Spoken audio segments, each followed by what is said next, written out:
playing the game at right now. He sees everything. He's so long. All of his limbs are they're everywhere. He can get to the passer. He can widen out and then, cut on an in cut extremely quick, almost quicker than the receiver can. So just the game that he's processing, just the way he's processing the game right now, it's just so quick. His body's moving along with his mind, and it's awesome to see. He's just out there making play after play. Do you, obviously it's a big game for both teams. It's a championship rematch, but do you find yourself struggling to not make it bigger than it is? Because it is a big game. It's a Sunday night football. Do you have to rein yourself in and remember that it is maybe just one of 17? Yeah, that's all it is. It's week 5, I would assume that they're thinking the same thing. Everybody wants to make this big deal about the AFC Championship rematch, and I get that's what it is, but it's a new year. This team's different than last year, and their team's different than last year. They're the kind of the gold standard of what you would want to be as an as an AFC team. Being to the AFC Championship the last 3 years and competing for Super Bowls is what they've been doing. So that's what every team wants to be. Until somebody knocks them off in the playoffs, that won't change. But again, this is week 5. It's the biggest game on our schedule, like I said earlier, because it's the next one, and that's how we're approaching this game. And then in terms of Mahomes, you're going to be rivals for a long time. He got you twice last year. Did that kind of roil you a little bit? No, obviously I wish I would have played better in those games and helped our team win a football game. But that's all I'm trying to do, put us in a position where we can try to win a football game, and that's all I can do. And again, I got the utmost respect for Pat and his game, and really as a person too. He's an amazing human being, and you see him on the field. He makes some unbelievable plays, and one of the, if not the best quarterback in the league right now. So I got a lot of praise for him, and anytime you play against that team, they're never out of it. So, we got to be on our P's and Q's on offense and, like I said, try to give ourselves a chance to win a game. Hey, Josh, I know last year is in the past, but one of the things coming out of that game were a couple of times where you were down in their end and kicked field goals instead of maybe going for it on fourth down.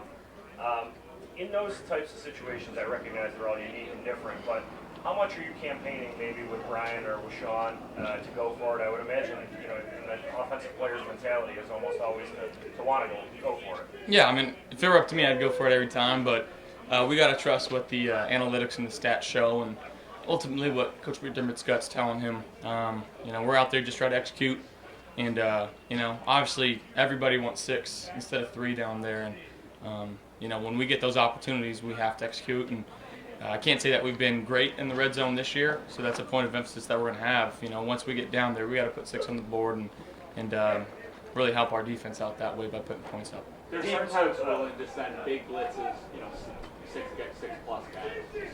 What do you think of their defensive, that challenge? Yeah, they're extremely versatile on defense.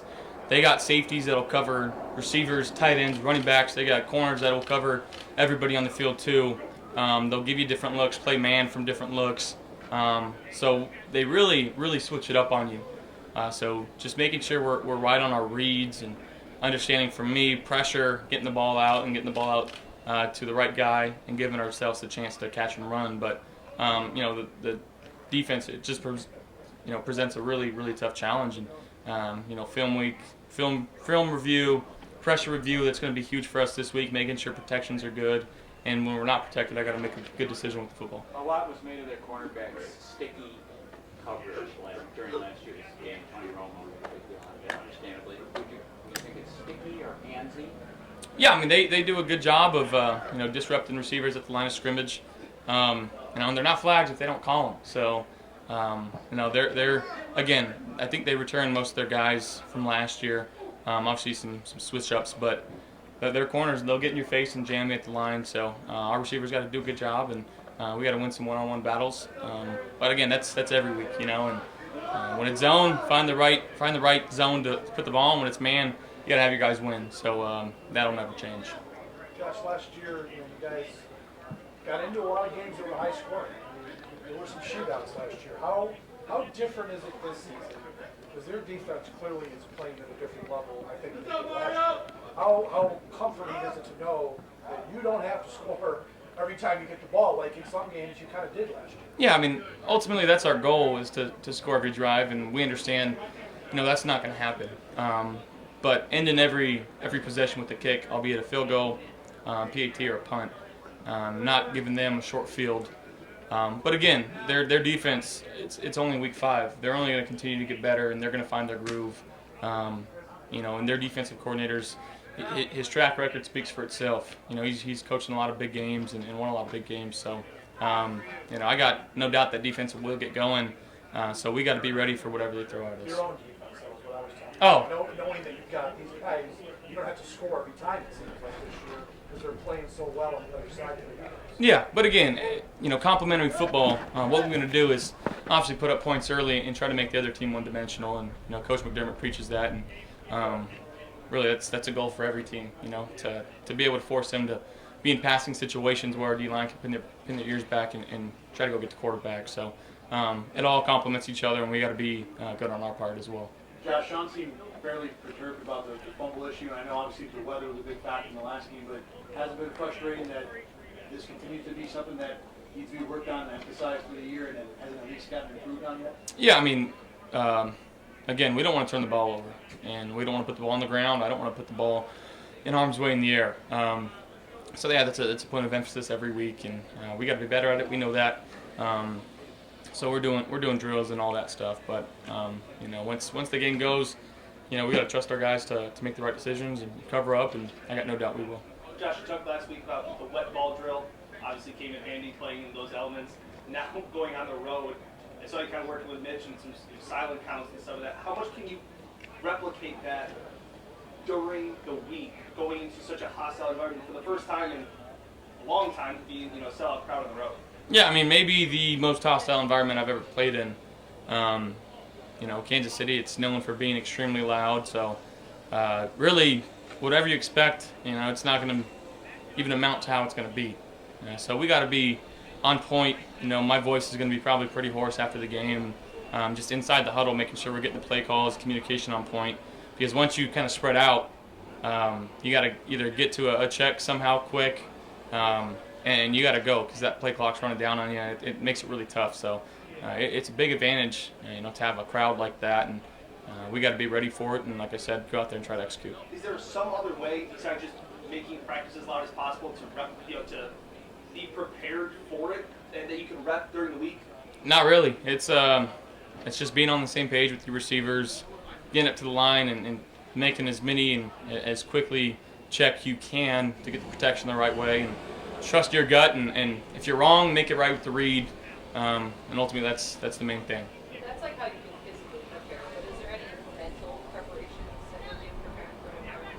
Yeah, I mean, coming out here and whether it be signaling, making sure our receivers know what signals mean, our line getting up and letting them know how we're trying to anticipate our snap count and how to try to change some things up. But ultimately, it's the communication from Dave's to me out to the players. I got to be an extension of him and just execute our game plan and go from there. You said it was maybe the most hostile environment. What others compare? I don't know. I mean, I played in Nebraska, and that was pretty hostile in college. That was pretty loud.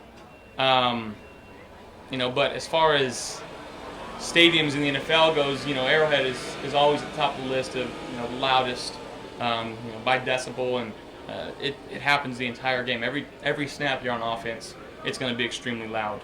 So we got to understand that and try to prepare for it as much as we can. But ultimately, when it comes to game time Sunday night, we'll have to make some in-game adjustments, I'm sure, and try to learn as we go on. They were only 20% full last year, too. I mean, Yeah, it was loud last year too, and like you said, there's only 17 some odd thousand fans. So yeah, there's gonna be a lot of people there, and we know it's gonna be loud. And winning games on the road is never easy, but that's our goal. Do you, we talk about the AFC Championship rematch and all that. Do you think, I'm going to lump everyone together in terms of reporters, do you think we're making it bigger than you last year? I mean, that's our job. We're in the entertainment business, and that's the narrative that sticks with it. And as players, we understand that. But like I alluded to earlier, it's week 5. We're not going to let whether we win or lose, we're not going to let that game, define who we are. We're going to have to keep learning and keep growing as the season goes on. But it is, like I said, it is the biggest game because it's the next one, and all of our attention is focused towards this one. Who on your offense do you think feeds the most off of a hostile environment? Probably Steph. He's got a lot of fire in him. Probably really all the receivers, I think. Once they make a play and try to quiet the crowd down, that's always a good feeling. But I don't think this crowd's going to get too quiet too often. So when we got opportunities to make plays, we're going to have to make them. It's hard. Is it a receiver's trait, or is it these guys? I think it's a good receiver's trait, for sure, to use that emotion to help them on the field. So, and we got a lot of good receivers. They got a lot of trust in these guys, and they're doing the right things. And I expect that to continue on the field for them to do the right things and make the right reads and our choice routes. And I just got to get the ball to them. It's hardly, Josh, it's hardly like your first night game. Obviously, you've played in so many of them. Do you like them? I know, we talk about it. We sit in a hotel all day and we're like, all right, we're going to the stadium at 2 o'clock, 3 o'clock. What do we do all morning? For you, what is the mental aspect of playing in a night game? Yeah, it's just a longer day. Usually you wake up, you're straight to the hotel or straight to the stadium, getting ready for a game. Obviously, night game, you kind of wake up really whenever you want. We usually have breakfast or a stretch or a little walk through. Then you have a few more hours just to hang out, and it just feels like the game takes so long to get there. And so that's just the mental challenge of it. I think is just staying as mentally prepared as possible and not letting the hours go by affect your mental state. Hey guys.